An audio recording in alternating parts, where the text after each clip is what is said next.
दोस्तों, कैसे हैं आप सब? I hope you all are doing good.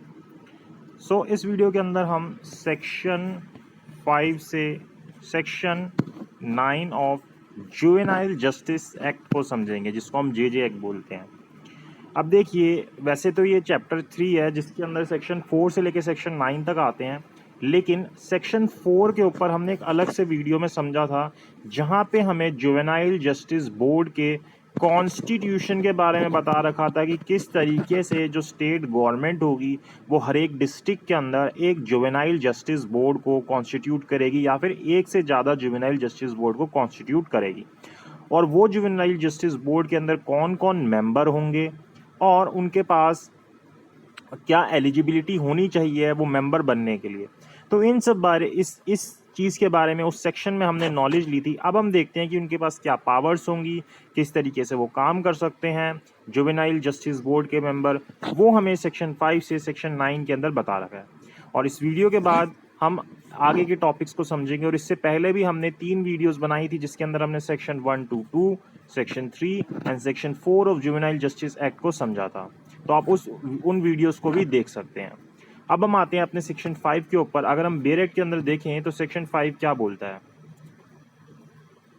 Section 5 क्या बोलता है अगर हम इसको रीड करते हैं तो section 5 says where an inquiry has been initiated. देखिए, यहाँ पे कहीं पे भी वर्ड प्रोसीडिंग्स यूज नहीं होगा। हमारे जुवेनाइल जस्टिस एक्ट के अंदर वर्ड यूज होगा इंक्वायरी। ठीक है, so remember this word, where an inquiry has been initiated in respect of any child, कि भाई किसी भी बच्चे के लिए अगर कोई भी इंक्वायरी स्टार्ट हो गई है इस एक्ट के अंतर्गत, एंड ड्यूरिंग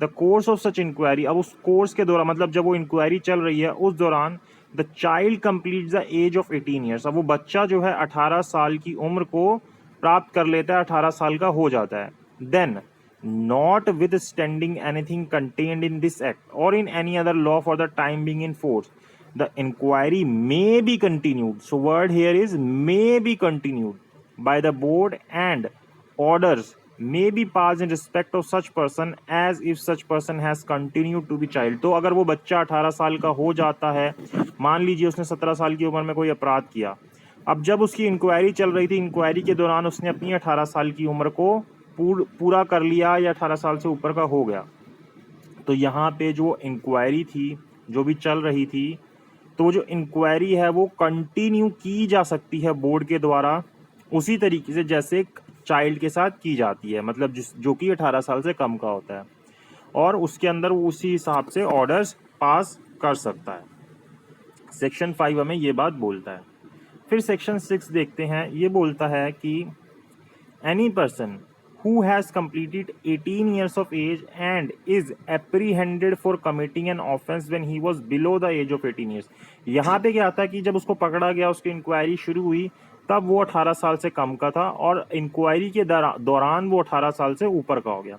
लेकिन सेक्शन 6 के अंदर क्या बोल रहा है कि जब उसने वह अपराध किया तब तो वो 18 से छोटा था, लेकिन जब उसको एप्रीहेंड किया गया, यहाँ पे हमेशा वर्ड क्या यूज होगा, एप्रीहेंड, कभी भी वर्ड अरेस्ट यूज नहीं होगा जुवेनाइल जस्टिस एक्ट के अंदर। तो जब उसको एप्रीहेंड किया गया फॉर कमिटिंग एन ऑफेंस, एक ऐसे अपराध के लिए जो कि उसने जब किया था जब वह 18 साल से कम का था, such person shall subject to the provision of this section be treated as child during the process of inquiry. तो जब उसके ऊपर इंक्वायरी चल रही होगी उस दौरान उसको इसी तरीके से ट्रीट किया जाएगा। वर्ड हियर यूजेस शेल, तो उसको किया जाएगा ही जाएगा इन सेक्शंस के हिसाब से एक चाइल्ड की तरह। ठीक है, सेक्शन 6 का सबसेक्शन 1 हमें इतनी बात बोलता है। तो सेक्शन 5 और सेक्शन 6 में यही डिफरेंस है। यहाँ पे जब वह अपराध करता है उसके ऊपर प्रोसीडिंग्स मतलब कि इंक्वायरी इनिशिएट हो जाती है 18 साल से कम की आयु पे, और उस इंक्वायरी के दौरान वो 18 साल की आयु को प्राप्त करता है। वहीं सेक्शन 6 के अंदर ये बोलना चाह रहा है कि उसने वह अपराध तो 18 साल से कम की उम्र में किया, लेकिन जब उसको अरेस्ट किया गया यानी कि अप्रीहेंड किया गया तब वह 18 साल की उम्र को प्राप्त कर चुका था। तो उसके ऊपर उसी तरीके से ट्रीटमेंट होगा, उसी तरीके से इंक्वायरी चलेगी जैसे कि एक चाइल्ड के ऊपर चलती है। फिर सब सेक्शन 2 क्या बोलता है, the person referred to in subsection 1 if not released on bail by the board shall be place in place of safety during the process of inquiry. क्या बोलता है कि ये जो पर्सन जिसके बारे में हमने यहाँ पे पढ़ा, अगर इसको बेल के ऊपर रिलीज नहीं किया गया बोर्ड के द्वारा, तो उस बच्चे को, उस व्यक्ति को कहाँ पे रखा जाएगा? प्लेस ऑफ सेफ्टी के अंदर रखा जाएगा। जब हमने सेक्शन 2 पढ़ा था वहां पे हमने समझा था प्लेस ऑफ सेफ्टी क्या होता है। So please do watch that video, that will make your these small points very clearable. So please do watch that video. ठीक है, तो यहाँ मतलब जैसे इस तरीके के वर्ड्स आएंगे like place of safety, children's court and so many words like this, तो वो आपके हेल्प करेंगे to understand it in a better way. The person, तो उसको प्लेस ऑफ सेफ्टी पे रखा जाएगा during the process of inquiry, जब वो इंक्वायरी चल रही होगी। Then comes subsection 3. The person referred in subsection 1 shall be treated as per the procedure specified under the provisions of this act. तो उसको उसी तरीके से ट्रीटमेंट दी जाएगी जैसे कि इस एक्ट के प्रोविजंस के हिसाब से दी जाती है। तो सेक्शन 6 के अंदर ये बात बोली गई और सेक्शन 5 में इससे पहले जो हमने पढ़ा वो बात बोलेगी। तो ये दोनों सेक्शंस मेरे हिसाब से आपको अच्छे से क्लियर हो गए होंगे। अगर आपको कोई डाउट रहता है इन दोनों सेक्शंस में तो आप प्लीज कमेंट बॉक्स में कमेंट कीजिएगा। I will surely reply to your query. Then let's come to the section 7.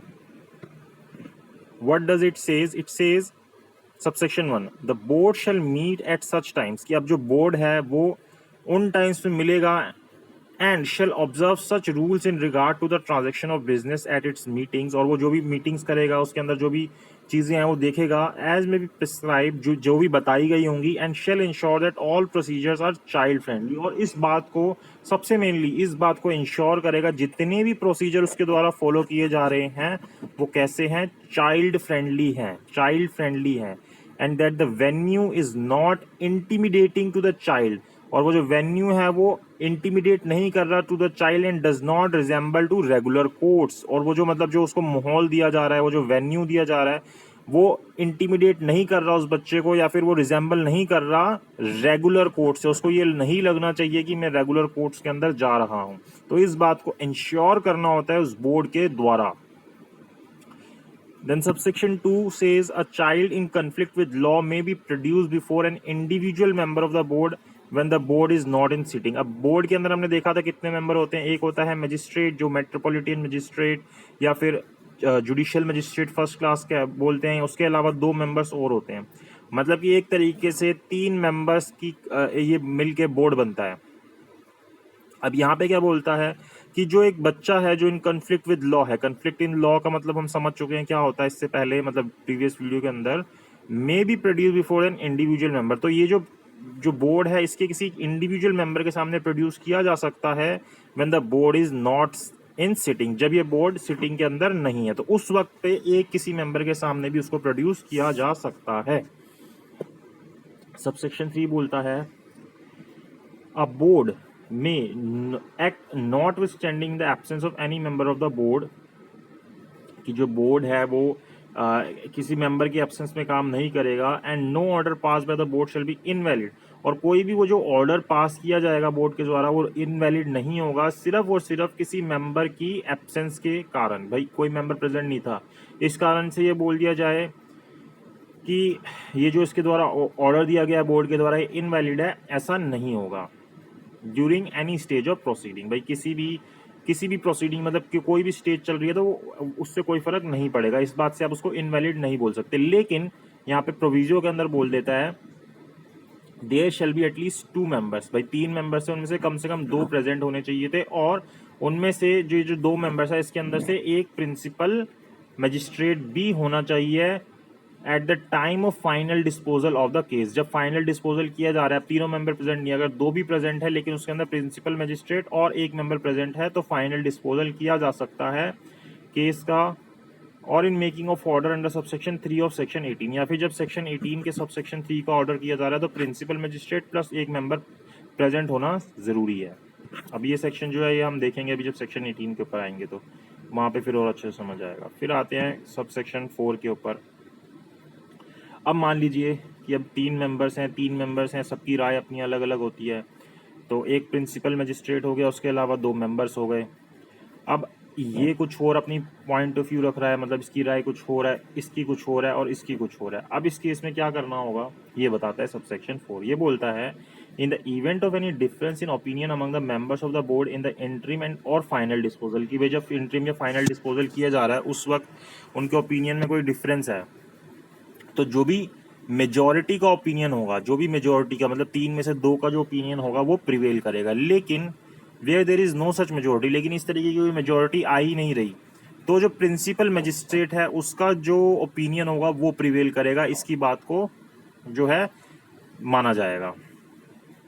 तो सेक्शन 7 के अंदर हमें इतनी बात बताई गई है। आई होप आपको ये अच्छे से समझ आई हो। अगर कोई भी डाउट हो तो please do comment in comment box, I will surely answer to your question. So let's come to next question, next section, that is section 8। अब देखिए section 8 क्या बोलता है। ये powers, functions and responsibilities of the board के बारे में बात करता है कि बोर्ड की क्या पावर होंगी। ये जो अभी हमने ऊपर सेक्शन 4 के अंदर बोर्ड पढ़ा था लास्ट वीडियो में, उसके पास क्या क्या ताकतें होंगी, उसके क्या फंक्शंस होंगे, क्या क्या काम करने हैं उसको, इसके अलावा उसकी क्या रिस्पॉन्सिबिलिटी होगी। ये 3 बातें जो हैं बेसिकली हमें समझनी है सेक्शन 8 के अंदर। तो सेक्शन 8 एक इम्पॉर्टेंट सेक्शन है जिससे कि हमें पता चलता है कि बोर्ड्स की पावर क्या है, बोर्ड के फंक्शंस क्या हैं और बोर्ड की रिस्पॉन्सिबिलिटी क्या है। So now let's start section 8। क्या बोलता है सेक्शन 8 के अंदर, notwithstanding anything contained in any other law for the time being in force but save as otherwise expressly provided in this act, the board constituted for any district shall have the power to deal exclusively with all the proceeding under this act relating to children in conflict with law in the area of jurisdiction of such board। तो साफ साफ हमें समझ आ रहा है क्या बोल रहा है कि उसकी जुरिस्डिक्शन के अंदर अगर कोई भी डिस्प्यूट राइज हो रहा है किस चीज से related, children in conflict with law, अगर इस तरीके का कोई भी मैटर आ रहा है तो उसके साथ एक्सक्लूसिवली डील करेगा कौन, जुवेनाइल जस्टिस बोर्ड, उस डिस्ट्रिक्ट का जिसके भी डिस्ट्रिक्ट के अंदर ये चीज हो रही है। मतलब अगर उसके डिस्ट्रिक्ट में कोई भी ऐसा मैटर आ रहा है जो कि children in conflict with law से रिलेटेड है तो उसके पास है ये पावर कि वो उससे डील करे, एक्सक्लूसिवली उसकी प्रोसीडिंग उसके पास चलेगी, किसी और के पास नहीं चलेगी। तो सबसे पहली पावर हमें सब सेक्शन 1 के अंदर बताई गई है जुवेनाइल जस्टिस बोर्ड की। फिर आते हैं हम सब सेक्शन 2 के ऊपर, the powers conferred on the board by or under this act may also be exercised by the high court and the children's court। तो ये जो पावर जो दी जाएंगी, ये जो पावर है, जो आगे की पावर्स हैं, ये जो पावर्स हैं ये हाई कोर्ट और चिल्ड्रंस कोर्ट के द्वारा भी एक्सरसाइज की जाएंगी। हाई कोर्ट आपको पता है कौन होता है, और सेक्शन 2 के सब सेक्शन 20 में हमने समझा था कि चिल्ड्रंस कोर्ट कौन से होते हैं, मतलब जैसे जो पॉक्सो एक्ट के अंदर एस्टेब्लिश होते हैं या चाइल्ड प्रोटेक्शन राइट्स एक्ट के अंदर एस्टेब्लिश होते हैं तो उनको हम चिल्ड्रंस कोर्ट बोलते हैं। और जहाँ पे चिल्ड्रंस कोर्ट अलग से एस्टेब्लिश नहीं होते वहाँ पे जो सेशन कोर्ट होते हैं वही जो है चिल्ड्रंस कोर्ट बन जाते हैं। तो please do watch section 2, it is very important to clear your basics about this act, it will surely help you. So children's court या फिर हाई कोर्ट के पास भी सेम पावर्स होंगी जो कि इस बोर्ड के पास है। when the proceeding come before them under section 19 और in appeal revision or otherwise, मतलब उनके पास कोई भी प्रोसीडिंग आती है सेक्शन 19 की, अपील की, रिवीजन की या वैसे भी, तो ये सारी पावर्स उनके पास भी होंगी हाई कोर्ट और चिल्ड्रंस कोर्ट के पास। ठीक है। फिर सब सेक्शन 3 बोलता है फंक्शंस एंड रिस्पॉन्सिबिलिटीज के बारे में कि क्या क्या फंक्शंस होंगे और क्या क्या जिम्मेदारियां होंगी इस बोर्ड की।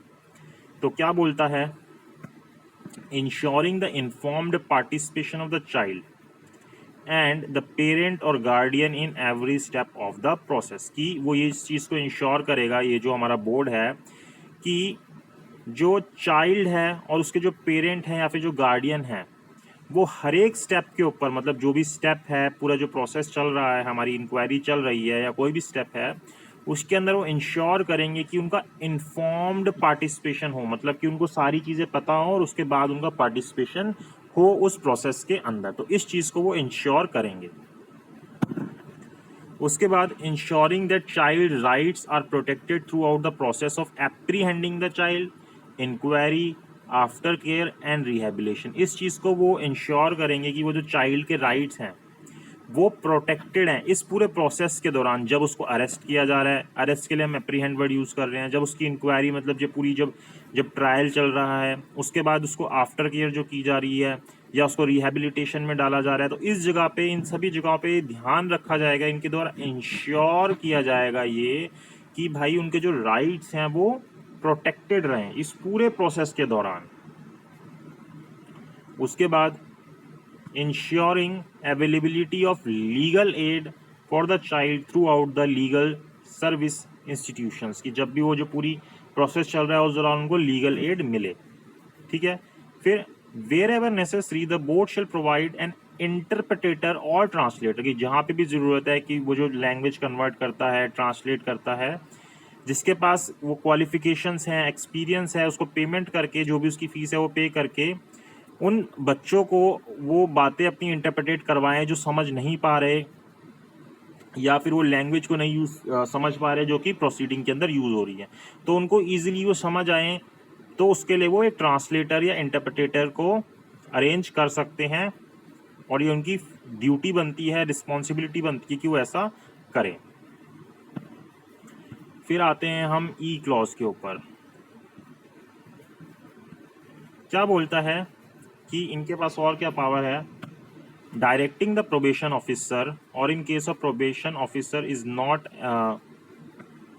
Available to the child welfare officer, मतलब कि जो पीओ है, जो प्रोबेशन ऑफिसर है, या फिर अगर वो अवेलेबल नहीं है तो चाइल्ड वेलफेयर ऑफिसर जो है या फिर कोई सोशल वर्कर है, टू अंडरटेक, उनको क्या रिस्पॉन्सिबिलिटी देगा कि वो क्या करे, सोशल इन्वेस्टिगेशन करे इस केस के अंदर। क्या करे, सोशल इन्वेस्टिगेशन करे इस केस के अंदर, और उस इन्वेस्टिगेशन की जो रिपोर्ट है उसको सबमिट करे 15 दिन के अंदर अंदर, जब उनको इस चीज़ के लिए अपॉइंट किया गया है, from the date of first production before the board to ascertain the circumstances in which the alleged offence was committed. जैसे मतलब पुलिस का जो काम है वो काम यहाँ पे इसको करने के लिए दे दिया गया कि भाई जाओ इन्वेस्टिगेशन करो, पता करो किस सर्कमस्टांसिस में किस तरीके से ये ऑफेंस कमिट हुआ, वो सारा पता करके आओ, तो उसको 15 दिन में ये चीज़ सबमिट करनी होती है। ठीक है। फिर educate and dispose of the case of children in conflict with law in accordance with the process of inquiry specified in section 14। तो सेक्शन 14 को फॉलो करते हुए वो ये जो चीज़ है अपना एजुकेशन करेंगे, डिस्पोज ऑफ करेंगे केस को। कौन, बोर्ड जो है। Transferring the committee, transferring to the committee. अब देखिए यहाँ पे दो चीज़ें हमारी जुवेनाइल जस्टिस एक्ट के अंदर, एक तो बोर्ड है और एक दूसरा कमेटी है। तो अभी हम बोर्ड के बारे में समझ रहे हैं, अभी कमेटी के बारे में यहाँ पे मैं आपको नहीं बताऊंगा, जब हमारा कमेटी वाला सेक्शन आएगा वहाँ पे मैं आपको डिटेल के अंदर कमेटी के बारे में बताऊंगा, वेलफेयर कमेटी जो होती है। तो बोल रहे हैं कि बोर्ड के पास ये पावर है या बोर्ड को ऐसा करना है, उसकी रिस्पॉन्सिबिलिटी है कि वो ट्रांसफ़र करे कमेटी को ऐसे मैटर्स जो कि चाइल्ड, मतलब चाइल्ड से कंसर्न करते हैं, ऐसे चाइल्ड से जो कि एलिज्ड हैं to be in conflict with law, के ऊपर इस तरीके का आरोप लगा है कि उन्होंने किसी तरीके का लॉ को तोड़ा है, stated to be in need of care, और जहाँ पे उनको लगता है कि उनको केयर की ज़रूरत है, प्रोटेक्शन की ज़रूरत है किसी भी स्टेज के ऊपर, तो वो उस बच्चे को, उस मैटर को उस कमेटी को ट्रांसफ़र कर सकते हैं। भाई ये बोल के कि एक तो ये कॉन्फ्लिक्ट विद लॉ है, as well as he is in need of protection and care, तो फिर वो ट्रांसफ़र किया जा सकता है। फिर disposing of the matter and passing of final order that includes an individual care plan for the child's rehabilitation including follow up by the probation officer or the district court protection unit और a member of non government organisation as may be required. तो जब वो उसको dispose of करेगा matter को, जब अपने final order देगा, तो उसके अंदर ये बात लिखेगा, इंक्लूड करेगा कि कोई इंडिविजुअल केयर प्लान जो है उस बच्चे के रिहेबिलिटेशन के लिए दिया जाए, उसके साथ ही साथ उसको फॉलो अप किया जाए किसी पीओ के द्वारा, डिस्ट्रिक्ट चाइल्ड प्रोटेक्शन यूनिट के द्वारा, या किसी मेंबर के द्वारा, या फिर किसी नॉन गवर्नमेंट ऑर्गेनाइजेशन के द्वारा, जिस भी तरीके से ज़रूरत होगी। उसके बाद conducting inquiry for declaring fit person regarding care of children in conflict with law. भाई इस रिगार्डिंग जो इंक्वायरी है ये डिक्लेयर करने के लिए कि क्या वो व्यक्ति फिट है इस चीज़ के लिए कि वो जो चाइल्ड है उसकी केयर कर सकता है जो कि विद कन्फ्लिक्ट विद लॉ है, इस चीज़ के लिए वो इंक्वायरी कंडक्ट करेगा। कौन, बोर्ड। फिर conducting at least once inspection visit every month, की एक जो है इंस्पेक्शन विजिट हर मंथ वो ज़रूर करेंगे, किस चीज़ की, of residential facilities for children in conflict with law. भाई जो भी रेजिडेंशियल फैसिलिटीज़ प्रोवाइड की जा रही हैं ये जो बच्चे हैं विद कन्फ्लिक्ट विद लॉ, इनके लिए वो एक इंस्पेक्शन ज़रूर करेंगे हर एक महीने। And recommend action for improvement in quality of service, और रिकमेंड करेंगे कि क्या उनको क्या इम्प्रूवमेंट की जा सकती है, क्या एक्शंस ले वो इस चीज़ के लिए जो सर्विसेज उनको दी जा रही है, to the district child protection unit and the state government. जो डिस्ट्रिक्ट चाइल्ड प्रोटेक्शन यूनिट है और स्टेट गवर्नमेंट को ये रिकमेंडेशन देंगे। फिर order the police for registration of the FIR for offences committed against any child, कि भाई अगर कोई भी ऑफेंस कमिट होता है किसी बच्चे के अगेंस्ट तो उसके लिए वो ऑर्डर दे सकते हैं पुलिस को कि उसके लिए वो FIR को रजिस्टर करें अंडर दिस एक्ट और any other law for the time being enforce on complaint made in this regard. तो इसके लिए कंप्लेंट करेंगे और उस बिहाफ पे वो FIR को रजिस्टर कर लेंगे। फिर order the police for registering FIR report for offences committed against any child in need of care and protection. दोनों चीजें आ गई। पहले कौन से बच्चों के बारे में बताया गया, कन्फ्लिक्ट विद लॉ के साथ, दूसरे इन need of care and protection. तो इनके लिए इनके अगेंस्ट अगर कोई ऑफेंस होता है तो वो ऑर्डर कर सकते हैं किसको, पुलिस को, कि भाई वो FIR को दर्ज करें जो ऑफेंस उनके अगेंस्ट हुआ है। और ये जो ऑर्डर किया जाएगा इसको किस तरीके से ट्रीट किया जाएगा, कंप्लेंट के तौर पर ट्रीट किया जाएगा।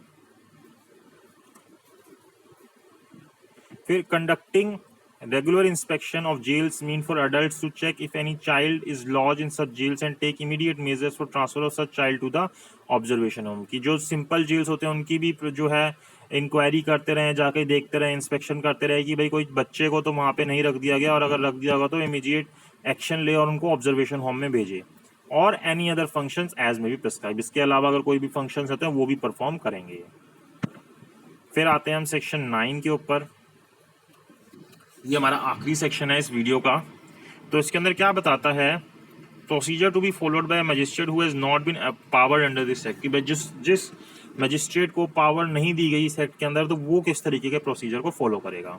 When a magistrate not empowered to exercise the powers of the board under this act is of opinion that the person alleged to have committed an offence and brought before him is a child, कि भाई उसके सामने लाया गया वो एक बच्चा, और उस मजिस्ट्रेट को ये एम्पावर नहीं है उस जो बोर्ड की पावर्स है उनको करने के लिए, और उसके सामने जिसको लाया गया वो एक बच्चा है जिसने कोई ऑफेंस कमिट किया है या उसके ऊपर इस तरीके की एलिगेशन लगी है, तो वो क्या करेगा, without any delay record such opinion and forward the child immediately along with the record of such proceeding to the board having jurisdiction. तो वो इमीडिएटली क्या करेगा कि जो भी उसके सामने चीज हुई अपने ओपिनियन को रिकॉर्ड करेगा और उस बच्चे को इमीडिएटली फॉरवर्ड करेगा उस बोर्ड के सामने जिसकी भी जुरिसडिक्शन के अंदर वो आता है।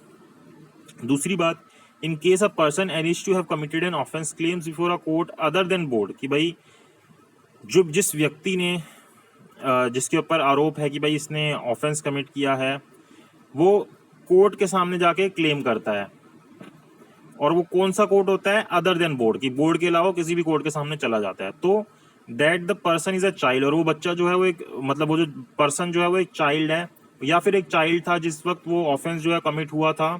और if the court itself is opinion that the person was a child on the date of the commission of the offence, या फिर कोर्ट का खुद का ही ओपिनियन था, the said court shall make an inquiry, वो एक इंक्वायरी करेगा, ऐसे एविडेंसेस लेगा जो भी उसको नेसेसरी लगते हैं, एफिडेविट इंक्लूड नहीं होगा यहाँ पे, उस बच्चे की एज को डिटरमाइन करने के लिए, और फिर वो जो है बातें जो भी सारी रिकॉर्ड वगैरह हैं उसकी एज वगैरह है वो सारी डिटरमाइन करेगा।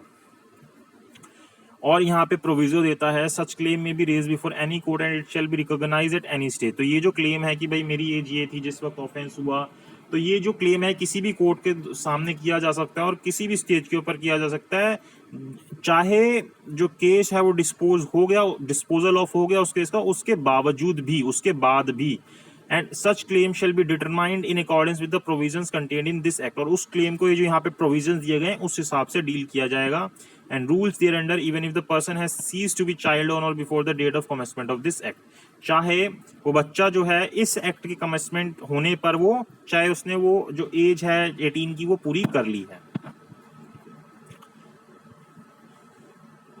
If the court find that a person had committed an offence and was a child on the date of commission of such offence, it shall forward the child to the board of passing। ये हमने देख लिया कि वो appropriate orders के लिए उस board के सामने उसको भेज देगा, और अगर उस मजिस्ट्रेट ने, उस कोर्ट ने अगर कोई ऑर्डर पास किया तो उसको कोई इफेक्ट भी नहीं होगा, वो बोर्ड ही इसको डिसाइड करेगा।